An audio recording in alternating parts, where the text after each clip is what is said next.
Imagine you've been approached by one of the big players in your industry and they're interested in buying your business.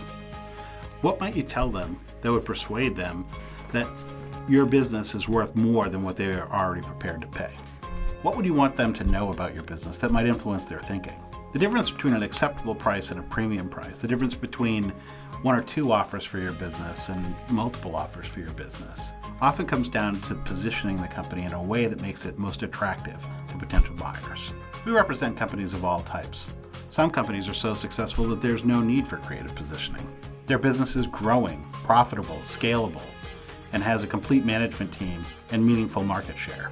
However, most companies are missing one or more of those key elements, and that's when it becomes necessary to accentuate the positive and demonstrate the potential upside to a potential buyer. Several years ago, Mirus was retained to represent Lanart, a middling technology company that had developed a device which connected a Ethernet network to a fiber optic network. They had developed a small device which they were able to make smaller using ASIC technology.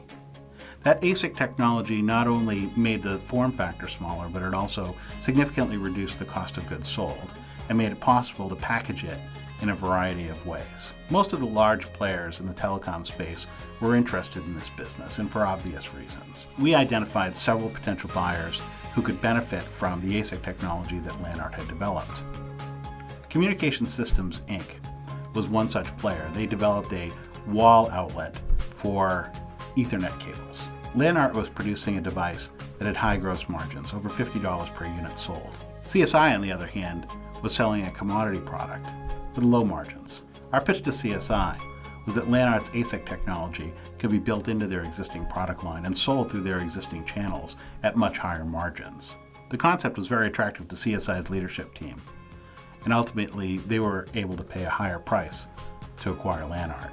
Ultimately, CSI decided to not buy just one company in the space, but they bought two media conversion companies and became a leader in that marketplace. Every business can be sold. The difference between a good outcome and a great outcome ultimately depends on what the market will bear. With creative positioning, we can expand that market to include other buyers that may very well pay a premium price for your business.